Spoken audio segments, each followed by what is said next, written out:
नीलम, ये बताएगा एमक्यूएम के वकील आज पेश नहीं हुआ अदालत के रूबरू?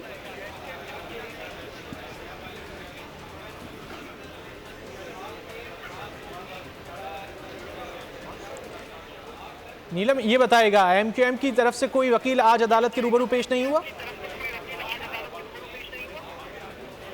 जी देखिए, एमक्यूएम की तरफ से आज कोई वकील जो है उस तरह से पेश नहीं हुआ। तहम अदालत की तरफ से बारहा ये कहा गया कि जो लोग आज पेश नहीं हो सके, ऐसा नहीं हो सकता कि उनको सुने बगैर कोई फैसला जारी कर दिया जाए। तहम अदालत की तरफ से उनको मौका ज़रूर दिया गया है। शेख रशीद की अगर बात की जाए तो उनको भी एक मौका दे दिया गया है। तो एमक्यूएम और शेख रशीद अवामी मुस्लिम लीग जो है, उन दोनों को फ़रीक़ैन को जो है वो मौका दिया गया है अदालत की तरफ से, और कहा गया है कि उनको ये मौका इसीलिए दिया जा रहा है कि कल को किसी भी प्लेटफॉर्म पर बैठ कर ये मत कहा जाए कि अदालत ने हमें सुना नहीं। तहम अब 27 अक्टूबर की एक डेट दी गई है और 27 अक्टूबर तक वो जमातें जो कि जवाब जमा कराना चाहती हैं वो जवाब जमा कराएंगी, जबकि वो जमातें या वो फरीक़ैन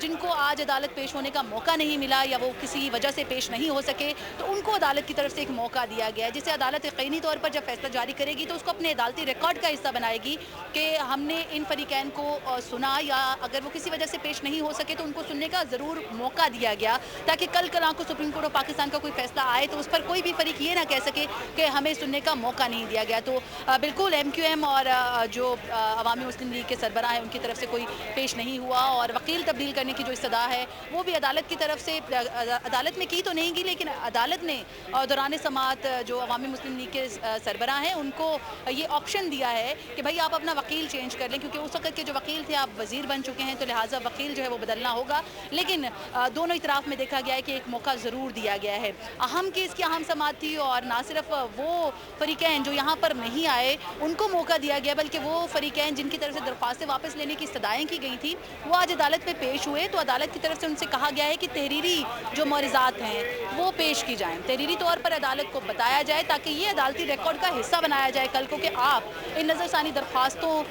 को क्यों लेकर आए हैं, और साथ ही साथ ये भी बताया जाए कि किन वजूहात की बिना पर अब ये मामला जो है वो वापस लिया जाए या आपकी नज़रसानी दरख्वास्तें जो हैं वो मंजूर की जाएं। जी नीलम, अदालत को बताया गया कि फैसले के कुछ निकात पर अमल दरामद हो चुका है, हुक्मनामे में ये कहा गया है, उन निकात का जिक्र आया? बिल्कुल रज़ी, आपको बताएं कि अटॉर्नी जनरल की तरफ से जब मुकालमा किया जा रहा था चीफ जस्टिस ऑफ पाकिस्तान की तरफ से अटॉर्नी जनरल से इस्तफसार किया गया कि फ़ैसला जारी किए हुए तो कई साल गुजर गए हैं, क्या आपने इस फैसले को कबूल भी किया है, जिस पर अटॉर्नी जनरल की तरफ से कहा गया कि बिल्कुल हम इस फैसले को कबूल कर चुके हैं,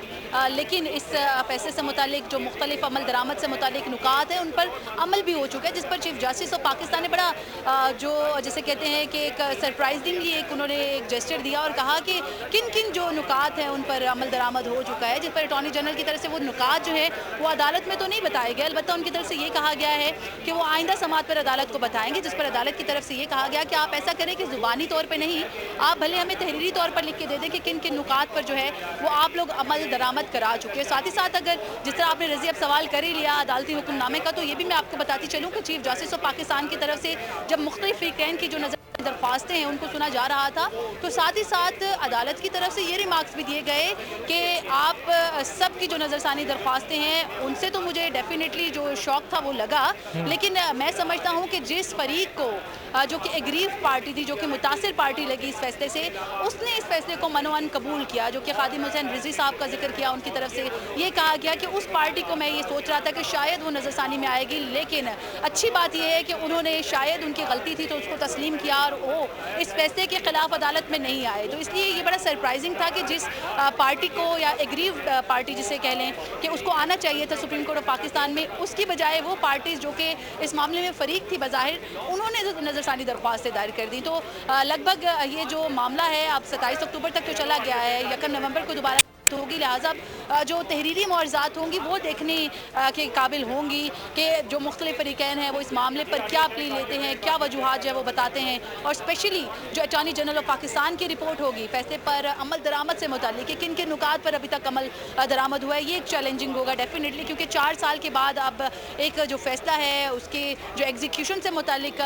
जो पैरामीटर्स हैं या जो नुकात हैं वो अदालत को बताने होंगे, अदालत को बताना होगा कि अब तक कितने नुकात पर अमल हो चुका है। तो बहरहाल बहरहाल 27 अक्टूबर की जो डेट है वो दी गई है और 27 अक्टूबर तक दीगर फरीकैन के साथ साथ अटॉर्नी जनरल जो है वो भी अपनी रिपोर्ट जो है वो जमा कराएंगे और आइंदा समाज जो है वो 1 नवंबर को होगी और एक अहम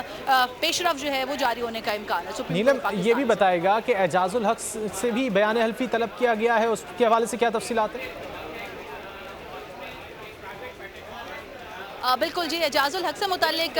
भी अहम पेशरफ जो हुई है अदालत में हुई है और इसमें ये भी कहा गया चीफ जस्टिस ऑफ पाकिस्तान की तरफ से कि जब ये मामला हो रहा था तो तब तो वो यहाँ पर थे नहीं और किस तरह से कहा जा सकता है कि उनको इंटरलिंक किया जा सकता है इस मामले के साथ। तो इस पर जो बयान हल्फी है इन राइटिंग वो अदालत ने कहा है कि आप हमें दें, क्योंकि ये भी कहा गया मुख्तलिफ मौके पर एजाजुल हक के जो वकील हैं उनकी तरफ से कि इससे मेरे जो मौकिल है उसकी हर्जत सराई हुई है और मीडिया पर बहुत ज़्यादा जो है उनकी एक तरह से नेगेटिविटी फैलाई गई है या उनको सबोताज करने की कोशिश की गई है, जिस पर अदालत की तरफ से कहा गया कि मीडिया को तो हम कंट्रोल नहीं कर सकते, अलबत्ता हाँ ये हो सकता है कि अगर आपने ऐसा कुछ नहीं किया तो आप हमें इन राइटिंग फॉर्म में दे दें, एक बयान हल्फी के तौर पर दे दें जिसे हम अदालती रिकॉर्ड का हिस्सा बना लेंगे। तहाँ उनकी तरफ से इस मामले से बिल्कुल नफ़ी का इजहार किया गया, लेकिन ये कहा गया कि उस टाइम में जो चीज़ें पेश की गई थी, जो शवाहिद पेश की गई, सबूत पेश किए गए, उसकी बिना पर देखा गया तो फैसले में उनसे मुतालिक भी बड़े सख्त